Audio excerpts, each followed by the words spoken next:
dormindo. E disse a Pedro: nenhuma hora vocês puderam vigiar comigo? A princípio, irmãos queridos, pode ser difícil entender como os discípulos poderiam dormir num momento tão importante. Pode ser difícil entender por que os discípulos dormem naquele instante tão essencial, não apenas para eles ou para Jesus Cristo, mas para a história de toda a humanidade. Mas uma análise mais detida, queridos irmãos, nos faz entender por que os discípulos dormiam em vez de vigiar. Acontece que os discípulos não entendiam plenamente a crise que estava se aproximando e pela qual Jesus passava naquele instante. Eles não souberam medir, não souberam compreender aquele momento especial. Eles sabiam que Jesus passara por muitos problemas com as autoridades. Eles haviam visto com seus próprios olhos as crises dos últimos dias, das últimas semanas e as crises do tempo todo do ministério de Jesus. Mas sabe o que acontece? Eles disseram assim: não, Jesus Cristo é bom demais, Ele vai dar um jeito, Ele superou tudo, Ele alimentou multidões famintas, Ele curou as pessoas, Jesus vai dar um jeito. Esse foi o problema dos discípulos. Se o que está para acontecer não tem importância, eu vou dormir. Os discípulos dormindo é uma analogia do estado da igreja. Os discípulos dormindo é uma analogia daquilo que pode acontecer com você e comigo. Claro, o que está escrito na Bíblia para o nosso ensino foi escrito. O que tem a ver você, eu, nós, com Pedro, Tiago e João dormindo? Tudo a ver.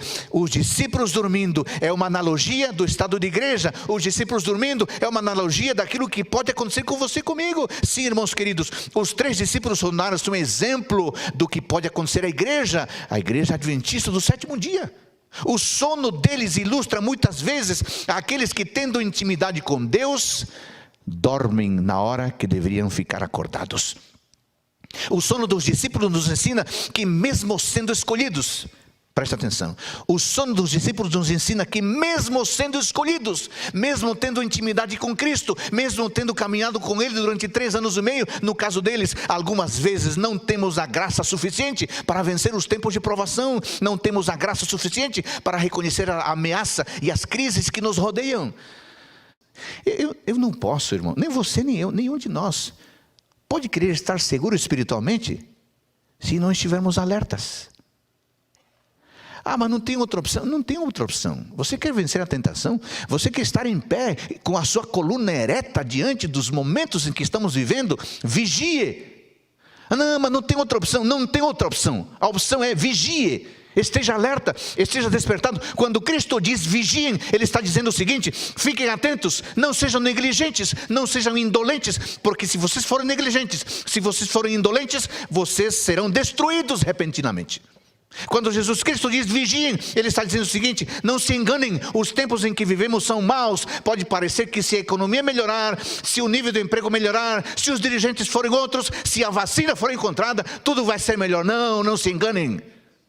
A vacina será encontrada, talvez a economia vai melhorar, talvez haverá um melhor dirigente. Não é verdade que se isso acontecer vai melhorar. Não, vivemos tempos ruins e ficará pior. É necessário uma transformação radical, é necessário uma transformação de dentro para fora. Isso o mundo não oferece, isso só Jesus Cristo é capaz de fazer. É necessário uma reforma radical, ir à raiz do problema. Nossa situação não se resolve com medidas provisórias, nossa situação não se resolve com vacinas, a nossa situação não se resolve com empregos, a nossa situação não se resolve com liderança. A nossa situação só se resolve com uma transformação radical que só Jesus Cristo pode fazer. E por isso Ele diz: vigie.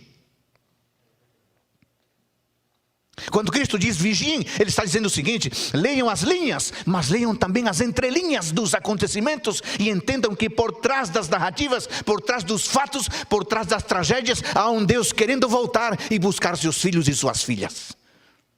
Quando Jesus Cristo diz vigia, está dizendo o seguinte: acorda, meu filho, acorda, minha filha, não durma o sono do conforto, não cochile ao som do cansaço, esteja alerta, porque o fim está se aproximando e você precisa vigiar.